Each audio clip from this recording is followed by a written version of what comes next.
Hello and welcome to this weekly market recap for the week ending October 25th, 2024. I'm Tom Bowley, Chief Market Strategist here at Earnings Beats, and it's certainly a pleasure to be with all of you this weekend. Hopefully you've had a good weekend, nice week ahead. I can tell you, historically, sunny skies are ahead as far as the stock market goes. We are now entering the most bullish period of the year historically.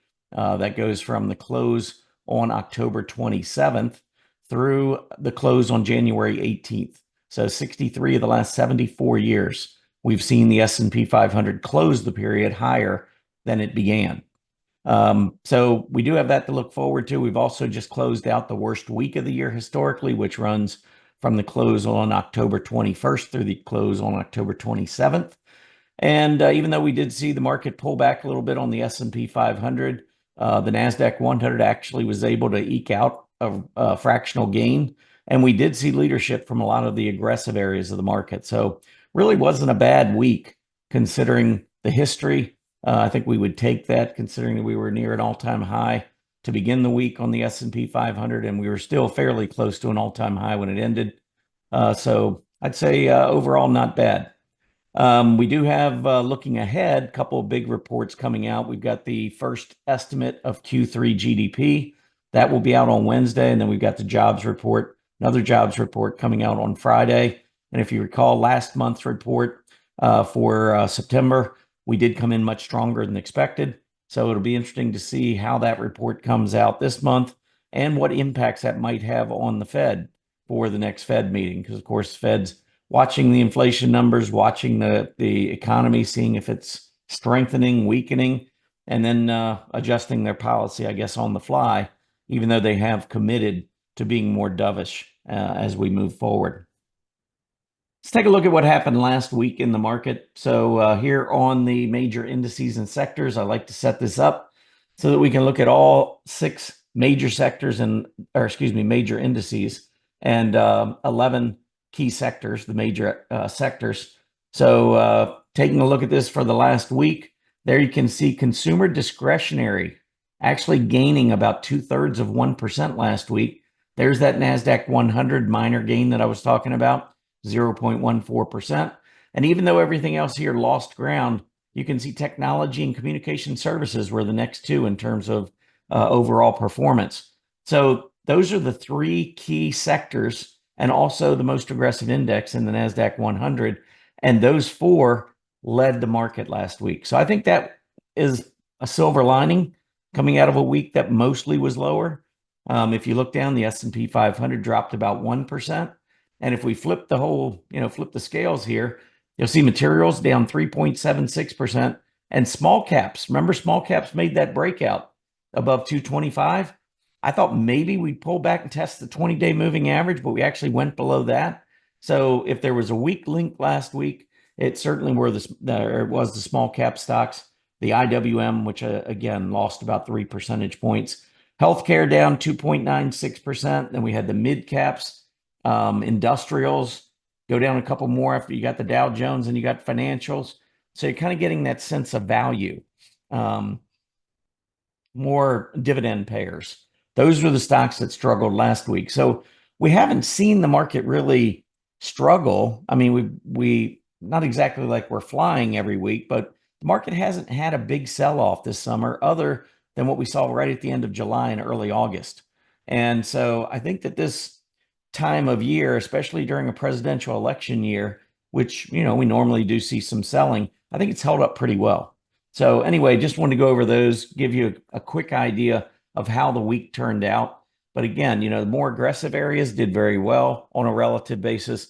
And then the more value-oriented, the small caps, those types of areas struggled. Looking at the chart on the S&P 500, you can see that we did pull back, test the 20-day moving average during the week. We actually went below it on Wednesday, but we came back up, held it, and we're still trading above that 20-day moving average. So as we go into the most bullish historical period of the year, we're doing it with pretty good technicals. I mean, the AD line down here on the bottom, you can see has continued to rise. Looks like we're seeing accumulation. Price action is in a bullish configuration with price action above the 20-day, which is above the 50-day. So all in all, I think this is looking, quite bullish as we go into the balance of the fourth quarter and during a period when the market does tend to perform exceptionally well.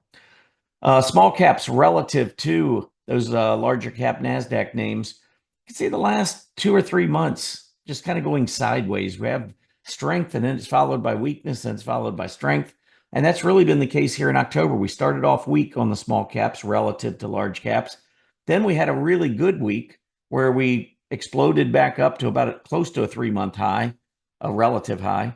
And then last week, you can see that again, small caps taking it on the chin, falling back down closer to this key area of relative support.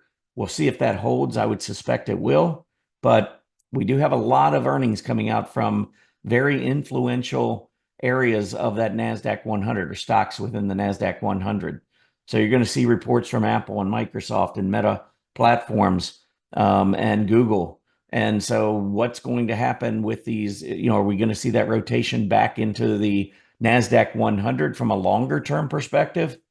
Or because we saw strength last week, is it a sell on the news kind of thing with those companies? I don't know, but we're going to find out this week. The relative rotation graph. So there are different ways that we can look at this relative strength or weakness when we're looking at any two ticker symbols, asset classes, sectors, whatever you want to look at, you can compare them. We can do it with the ratio, simply ticker symbol, colon, ticker symbol. So that's just, it's like one divided by the other. So in this chart, the IWM colon QQQ, when it's going up, IWM is outperforming. Small caps are doing well. When this is going down, small caps are lagging. So this is one way to look at it. When I showed you the very beginning, I mean, we can look at it like this. Here's the IWM down 3%. Here's the NASDAQ 100 up 0.14%. So you can look at it there and see that clearly the NASDAQ was outperforming. Well, the third way to look at this relative strength is to pull up an RRG chart. So what I did is I put the NASDAQ 100 $NDX into this RRG as the benchmark. And then I just put in the IWM symbol and it will show me. So the NDX is basically where the two axes come together. IWM will go around that axis, either into leading, it'll either be leading the NDX or weakening. And what we can do here, we go back a year and we can literally follow, just drag this forward and we can continue to follow the rotation. And so you can see right now we're kind of stuck maybe about right there. That was back on October 4th. Remember, that's when the Russell 2000 was underperforming. And then the Russell 2000 outperformed. So what I'm looking at is this right here. Beginning of the month, we went down. Middle of the month came back up. And then now we're going back down. The way it looks on a relative or an RRG chart is here's October 1st right there. So this is when the IWM is underperforming. Then we get into the more middle part of the month. We start to outperform. And now just recently, we've started to weaken again in terms of momentum, just a little bit. But really, we're close to almost that center line right there. So, and that's because we've been seeing this back and forth for the last 2 or 3 months sideways. So we're not really seeing any outperformance of one or the other since back in July. And if you want to see what this looks like in July, when we topped on the NASDAQ 100, but right in here, look at that leading, that's that leading strength. So that right there coincides with, hold on one second. It coincides with the July. See that massive outperformance by the IWM, again, on the relative rotation chart or relative rotation graph. That's how you're going to see it. Just absolutely scorching to the upside there. Then we roll over and you can kind of see that rotation. Rotation just continues back and forth.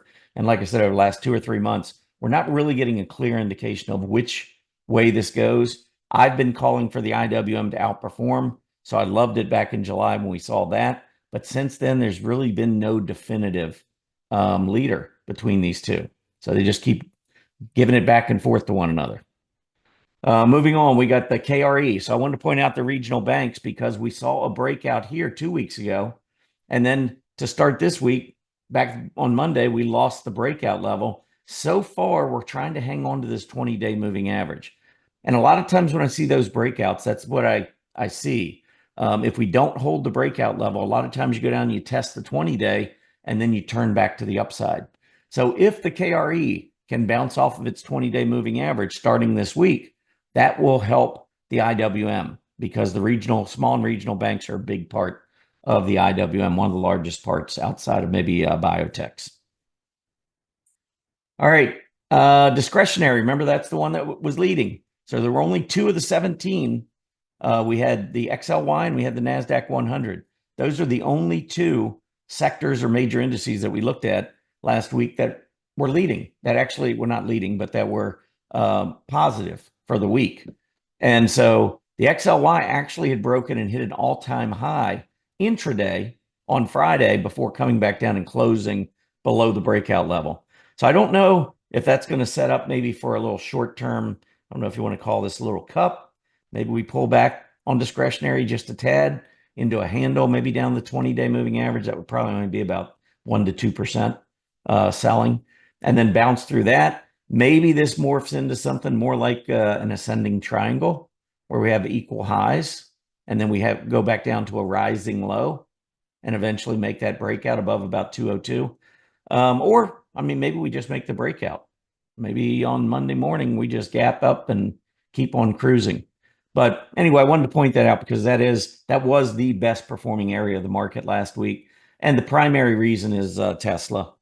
So when you look at Tesla's chart, you can see right there the 2 big candles since earnings, both hollow candles. And the second one on Friday, we finally saw a close over 265. So right here, we had resistance, couldn't get through 265. Back in July, after a lot of strength, got up to 265, couldn't get through, couldn't close above it. How about back in December of last year? 265, could not close above it. Well, we finally closed above it on Friday. I mean, your guess is as good as mine as to whether or not this leads to something more. But what I can tell you is that with that big volume and these 2 hollow candles, check out that AD line, which just took off at the end of last week. So I think it looks pretty bullish. I suspect we're going to see Tesla going higher, but wanted to point it out. At least you can see the volume was very, very strong on that move. So the NASDAQ 100 outside of the XLY, this was your next best performer, just barely closing above where we did last week, but that was the 7th consecutive weekly close that was higher. So if we pull up the NDX on the week, you can see every one of these since back the beginning of September. 1, 2, 3, 4, 5, 6, 7. All these finished higher, even though last week was fractional. We did finish higher, and we're right there at an all-time high on the NASDAQ 100. We actually, on an intraday basis, I think we were very close. And on a closing basis, we pulled just off of it. So off of this uptrend, I don't know if you want to call this a cup. Maybe it's just a V bottom. But anyway, it is a test. It was a test of the 50-day moving average, or excuse me, 50-week moving average back in August. And then we've rallied right back to highs. We are on the doorstep of a breakout just as we're heading into the most bullish time period of the year historically. Still have that presidential election. Still got some sentiment issues out there. I'm not saying there aren't reasons why the market could pull back. I mean, I don't know any more than anyone else whether the market's going to go up or down Monday, Tuesday, through the rest of the week. All I can tell you is the market technically is sound, and it looks to me to be poised to move up during what is historically a bullish period. Technology also trying to get back up to that recent high, not able to get back to the July high just yet, but not too far off. And we are trending above the 20-day moving average. We've been doing that now for about 6 weeks. So the XLK, which is the largest part of the S&P 500, it's about 31, 32% of the S&P 500. It seems to be back on track with some big earnings coming out this week. So maybe the earnings are such that we get that breakout again on the NASDAQ 100 and start running. This is a group that does well in the month of in the month of November. And we got November starting later this week. So anyway, some pretty good, at least setups, I think, for the market to do well throughout the balance of the fourth quarter. All right, moving on and taking a look at some of the areas, some of the industry groups in the market that did well last week. Here is the autos. That's the big winner. Again, Tesla showed you the big move in Tesla. It's very heavily weighted in the auto index. And it's also very heavily weighted in the S&P 500 and in the NASDAQ 100. So this is a stock that when it moves, it really does make a big difference. And the XLY, Tesla, I think is about 14, 15, maybe 16% of the XLY. So that along with Amazon, which I think is above about 20%, 20, 22%. Those two make up probably between 35 and 40% of the entire XLY. And so when Tesla has a big week like it had last week, it's definitely going to have an impact there. Tobacco stocks. So we've seen Philip Morris and some others doing pretty well of late. Tobacco stocks had a really good week. I'm going to skip down here a little bit because I wanted to mention software. We haven't seen software perform well in quite some time. It's been a laggard relative to the S&P 500, but that last week, software was 7th out of 104 industry groups. So pretty important move there. Right beneath it, semiconductors. And then if you go down another 4 spots, you'll find internet. So when you've got autos and you've got software and you've got semiconductors and you've got internet stocks all outperforming, you're generally going to see the XLC, the XLK, the XLY, the NASDAQ 100 all outperform. And that's really what we saw last week. So looking at the auto index, looks similar to Tesla's chart. We did make the breakout. We got up to 950 on the close. If you look back over the last 3 tops, we were unable to get through 950. So, or even to 950, we really struggled to get through about 940, but we did it last week. So I think autos are set up for continuing strength. Semiconductors, we hit that high back in June 22nd. Nothing has really changed. It's just, another week of pretty steady movement, I would say. In the semiconductors, we have NVIDIA, which has broken out above that 140 level. Remember, that was that June high. We topped right around 140. Said, we needed to see the breakout in the semiconductors. Kind of wanted to let them do their thing back to the downside, which they did. Now they've worked their way back up, and you can see NVIDIA starting to make a little bit of an advance. And I can tell you, NVIDIA loves the month of November. So it does report in the 3rd week of November. NVIDIA tends to have pre-earnings run-ups. That may be what we're seeing here, really since back at the beginning of October, off of that low down around 115. All right, software, the other group. So software was above 7,100, went above 7,100 on Friday for the first time in about 3.5, 4 months. So that was encouraging, but we didn't get that close there. We did fall back. And if I annotate this, you can see, so right about here, that's that little gap. So we gapped down back in mid-July, came back up, test the area, went back down, tested the area, went back down, but we were printing higher lows, equal highs, higher lows. It made the breakout intraday on Friday, but we couldn't sustain it. So I'm going to be very interested to see how software opens the week, because if software is strong, there are a number of software stocks that are leading already that could continue to outperform for a while. And then you've got other stocks like Microsoft, which is going to be reporting. I don't think Microsoft looks great on its chart. I mean, it's not horrible. It's a great long-term company, but in the short term, it's been underperforming many of its software peers. Don't know if that means we might get a negative surprise with earnings. Don't know. We're going to find out, though, in the coming week. All right, let's take a look next at the internet space. So internet rebounded, tried to get back up through 4,600 at the beginning of the month, beginning of October, pulled back, went a little bit below the 20-day, and here we come again, moving back up and now above 4,500, trying to get back up and through right about that 4,600, 4,625 level. So again, that's an area, the internet stocks, that's another area to watch this week to see if we can get a breakout there. If we do, it's going to help stocks like Meta, Netflix, Alphabet, or Google. Uh, but again, with earnings coming up in those areas, both software and internet, I think we're going to find out a lot about this group, maybe for the balance of Q4, at least for the upcoming month of November. All right, I wanted to go through to wrap up the show. I wanted to go through some individual stocks that I thought, looked just kind of interesting to me. Just wanted to point them out. First, we're going to start with Salesforce.com. CRM, which has been in a nice uptrend here, taking out this key area of resistance at about 270. I think on any pullback anywhere close to 270, that would be a buy on Salesforce.com. But this is one of the Dow components, and the Dow's been doing pretty well. And you can see CRM certainly doing its share. You've got Cisco, which is all of a sudden kind of woken up after doing nothing in 2024.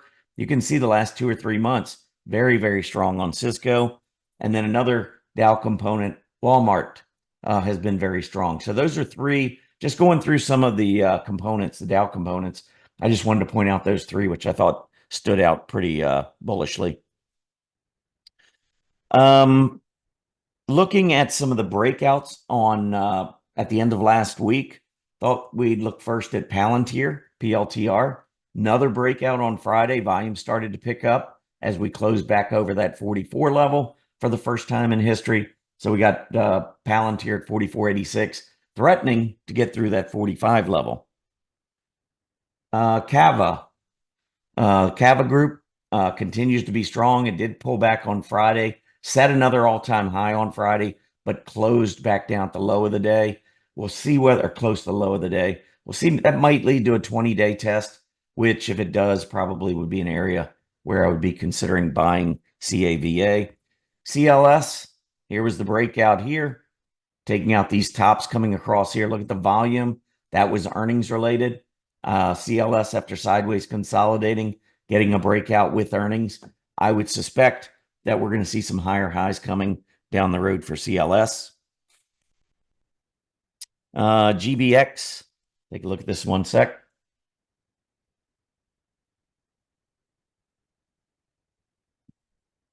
So Greenbrier, you can see gapping up here, clearing both of these highs at the opening bell on Thursday, and then continuing to print a very bullish candlestick and a continuation rally on Friday. So I think GBX looks good. Tapestry, TPR, made a big breakout at the opening bell on Friday, clearing the overhead resistance from February, March, and again in September. That was a very important breakout. So I would look down now to the area of the breakout, which is around $48, and also that rising 20-day moving average. That's what I'd look for on any pullback there. ResMed, RMD, I believe this is a medical equipment company, gapped up on Friday after earnings, clearing overhead resistance, held it into the close. I mean, with that black filled candle, maybe we get a little bit of early week selling, but otherwise I suspect that RMD goes higher. Discover Financial Services. Now, this is what I talk about as possible trading, a possible trading situation, because when you look at this, we actually opened on Friday below the candle body highs from in the past. So what that means is that we didn't trigger the breakout on the opening bell. And a lot of times when that happens, and then we go up intraday and then fail and start to roll back over, it's a good shorting opportunity. So on DFS, if we break it down to a 10-minute, 5-day chart, here's where we were going up. And once we roll over, you can see right about 154, that would be the opportunity to take a shot at just a day trade, a short, but a day trade, looking for it to finish weak, which it did. Now, you could probably hold on. My guess is it probably goes lower. But, I mean, from 154 down to 149, that was $5 reversal after it had already started to reverse. But again, that's a trading strategy that I like to use during trading or during earnings season. And we'll probably be talking about that more on Wednesday when we have our next live trading room. So you definitely, if you're not already a member, become a 30-day trial member, and you can check that out. In fact, let me take you over there right now. Here is where you could start your free no-cost trial. That is, you do need to provide credit card for that so we can get you up set up in our system. But if you just want to learn more about what we do at Earnings Beats, probably the best thing is to subscribe to our free Earnings Beats Digest newsletter. Name and email address is all it takes there. And then you'll be set up for our Monday and Wednesday editions of the EB Digest. No credit card on that one. You can unsubscribe at any time. All right. Moving on, I wanted to show CBOE. This is another one. Look at this. Look at all these tops coming in around 215. Got to close right about 215 on Thursday, and then we kind of reversed off of that a little bit lower on Friday. This is area of sideways consolidation. Looks maybe a little bit like a cup. So maybe we pull back down closer to 210. But my guess is we're going to see a breakout pretty soon here on CBOE above that 215 level. And if we do, it will measure up to about 227, 228. So look for that. Just a couple more here. Let me give you Trade Desk, TTD. This is one of the software stocks. If I pull this up on a relative basis, there's your AD line, very strong. Price action. Look at the relative strength of Trade Desk versus software. Software itself has been going down relative to the S&P, although it did start to turn up last week. And that's what I was talking about. Maybe, just maybe, we have a double relative bottom in play, maybe a triple relative bottom, and we're starting to turn up off of that. That's what I'm hopeful for, but we'll have to see. We'll have to see if it continues. But Trade Desk, no doubt, is one of the leaders there. Last stock I have for you is MTSI. It says Maycom Technology Solutions. This is in the semiconductor area. Just broke out, similar to what NVIDIA did. So MTSI, off of a longer term uptrend, I see kind of a cup, equal highs at about 118. Pullback, perfect handle to the 20-day moving average, and then a breakout on increasing volume. This measurement from 118 down to 90 is $28. So a breakout above 118, you add 28 bucks to it, it's 146. That would be my target on MTSI. All right, that is basically it for me for this week. I really, want to wish you some luck ahead in the week ahead. The bullishness returns historically. So we are now back into the most bullish time of the year. As I went through a lot of those charts, I think you probably saw many of them either breaking out or setting up to break out. And as you go into the most bullish quarter of the year, it's hard to bet against the going up 63 out of 74 years from October 27th close to January 18th close. We don't have a lot of down markets during that period. So we'll see if this one's any different. But my guess is that we continue what we've been doing, which is going up and setting higher highs. So that's it for me. Everybody have a great week, and I'll see you next weekend. Happy trading.